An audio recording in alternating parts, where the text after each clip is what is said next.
میلاد کا موسم آیا ہے. آج سے کچھ سال پہلے کی بات، میں اپنا تجربہ بتا رہا ہوں. میں سفر سے اترا تھا ٹرین سے، ایک نوجوان آیا. 12 ربیع الاول شریف کا دن تھا. اس دن جلوس اور سارے لوگ خوشیاں منا رہے ہوتے. میں صبح فجر کے وقت سفر سے اترا. ایک نوجوان مجھ سے کہنے لگا کہ حضرت آج حضور کی پیدائش کا دن ہے، ساری دنیا خوشیاں منا رہی، ہم بھی جلوس کریں گے ظہر بعد عصر بعد جو بھی، لیکن کچھ ایسا عمل بتائیں کہ میں وہ آج کر کے حضور کی روح کو خوش کرنا چاہتا ہوں. کوئی ایسا عمل بتائیں. میں نے ایسی چلتے اس نوجوان سے کہا کہ دیکھ، نبی کریم صلی اللہ تعالیٰ علیہ وسلم کی ایک پاکیزہ عادت تھی کہ حضور بوڑھوں کا اور کمزوروں کا بوجھ خود اٹھا لیا کرتے. اور نبی کریم صلی اللہ تعالیٰ علیہ وسلم کی یہ عادت کریمہ مشہور تھی، جب بھی آپ کسی کمزور کو یا بوڑھے کو دیکھتے اس کا سامان اٹھا لیتے. یہ حضور کی عظیم سنت ہے. وہ نوجوان اتنا سن کر گیا، مجھے پتا نہیں تھا، بعد میں اس نے خبر دی. وہ ٹرین سے اترنے والے مسافروں کو دیکھتا رہا. ایک بوڑھی عورت اتر رہی تھی 2 بڑی تھیلیاں لے کر. یہ گیا نوجوان، کہا اماں جی مجھے دے دو، میں لے کر چلتا ہوں. وہ بحث کرنے لگی، تو ہے کون، میں تجھے سامان کیوں دوں. وہ ضد کرنے لگا، میں آپ کی مدد کے لیے آیا ہوں. اس خاتون نے کہا کہ میاں نہ تو کلی لگتا ہے نہ کوئی حمال لگتا ہے، میرے سامان لے کر بھاگ گیا. تو اس خاتون کو اس نے کنونس کیا، سمجھایا کہ بات حقیقت یہ ہے کہ آج میرے نبی محمد رسول اللہ تعالیٰ علیہ وسلم کی پیدائش کا دن ہے، اور ان کی عادت تھی کہ وہ بوڑھے لوگوں کا بوجھ اٹھاتے. آج میں آپ کے سامان کا وزن اٹھا کر ان کی ادا پر عمل کر کے ان کی روح کو خوش کرنا چاہتا ہوں. خاتون نے اتنا سنا تو دونوں تھیلیاں دے دی، تھما دیا. نان مسلم تھی، مسلمان خاتون نہیں تھی. اس نوجوان نے کہا میں اس کے سامان اٹھا کر لایا. تھوڑی دور کے بعد اس کو ٹیکسی میں بٹھا دیا اور وہ چلی گئی. نمبر شیئر کر لیا تھا.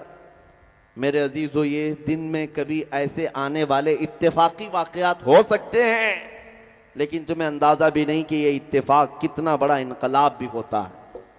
6 مہینے گزر گئے. وہ نوجوان کہتا ہے اس خاتون کا مجھے فون آیا، کہتی ہے بیٹا تو جانتا ہے آج سے 6 مہینے پہلے تو نے میرے شاپر اٹھائے تھے، تھیلیاں اٹھائی تھی، اور تو نے بتایا تھا تیرے پروفٹ محمد صلی اللہ علیہ وسلم کا جنم دن ہے. اس دن تم ان کی آتما کو، ان کی روح کو خوش کرنے کے لیے کام کر رہے تھے. کہا ہاں اماں پہچانتا ہوں. کہا کہ اس دن میں جو آئی، اس دن سے لے کر آج تک تیرے نبی کی سیرت ہی پڑھ رہی ہوں. جتنا پڑھتی جا رہی ہوں ان سے محبت ہوتی جا رہی ہے. میں نے کبھی سوچا نہیں تھا، دنیا میں سنا تو بہت تھا محمد صلی اللہ علیہ وسلم کے بارے میں، لیکن پڑھنے کا کبھی اتفاق نہیں ہوا، جاننے کا بھی اتفاق نہیں ہوا. ایک دن تو نے میرے شاپر کیا اٹھا لیا، تو نے مجھے مدینے کے قریب کر دیا. آج میری رات گزرتی نہیں ہے جب تک تیرے نبی کی سیرت نہیں پڑھتی. مسلمان ہوئی نہیں ہوئی یہ بات کی بات، لیکن میرے عزیزو تمہارا ایک اخلاق دنیا کے لیے ترجمان بن جاتا ہے میرے نبی کا. آپ ہلکے میں نہ لیں. تمہارا چلنا پھرنا یہ بتاتا ہے کہ تم کس کے غلام ہو. کبھی تم اگر میلاد کے جلوس میں ڈی جے بجا کر ناچتے ہو تو پھر یہ اخلاق نہیں ہے. دنیا اس سے منہ پھیر لیتی ہے، کتراتی ہے اور پھر بھاگنے لگتی ہے. کیا اس محمد عربی کے غلام ایسے ہی ہوتے ہیں؟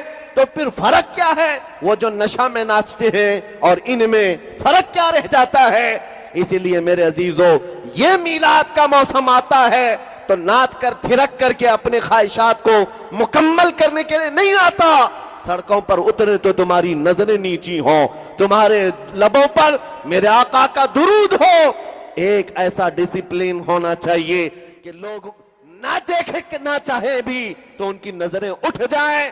جو چلتے بھونتے تھے وہ بھی تمہیں دیکھ کر پکار کر کہیں 14 صدیوں کے بعد بھی مدینے کی خوشبویاں گلیوں سے آتی ہیں. یہ تمہارے اخلاق سے ہو سکتا ہے، یہ انقلاب تمہارے اعمال سے آتا ہے. میلاد کا موسم صرف لائٹنگ لگانے اور کمکمے لگانے اور سجاوٹ کا نام ہی نہیں ہے، بلکہ ایک بہت بڑا میسج دنیا کو دینا ہے۔ آج دنیا تمہاری طرف دیکھ رہی ہوگی، جلوس پاک میں پوری دنیا دیکھتی ہے کہ یہ سڑکوں پر آئیں گے، لیکن تمہیں یہ بتانا ہوگا تم اپنے نبی سے کتنی محبت کرتے ہو، کتنی محبت کرتے ہو۔ محبت اپنے نفس سے نہیں، اپنی ذات سے نہیں، حضور پاک صلی اللہ تعالیٰ علیہ وسلم کے لیے۔ اور چیلنج کے ساتھ میں کہتا ہوں پوری دنیا میں کوئی قوم ایسی لا کر کے مجھے بتا دو جو اپنے لیڈر، اپنے نیتا یا اپنے گاڈ کے لیے، اپنے بھگوان کے لیے ایسی محبت کرتی ہو، ہرگز نہیں لا سکو گے۔ صرف دنیا میں تنہا یہ مسلمان قوم ہے، اس میں بھی اہل سنت و جماعت عاشقان مصطفیٰ کی جماعت ہے، جو نہ کبھی اپنی گردن کی پرواہ کرتی ہے، نہ اپنے مال و متاع کی پرواہ کرتی ہے۔ جب نام مصطفیٰ کی بات آتی ہے، نہ انہیں دن کا پتہ ہوتا ہے، نہ رات کا پتہ ہوتا ہے۔ وہ باہر نکل کر کے کہتے ہیں جو جان مانگو تو جان دے دے، جو مال مانگو تو مال دے دے، مگر یہ ہم سے کبھی نہ ہوگا، نبی کا جاہو جلال دے دے۔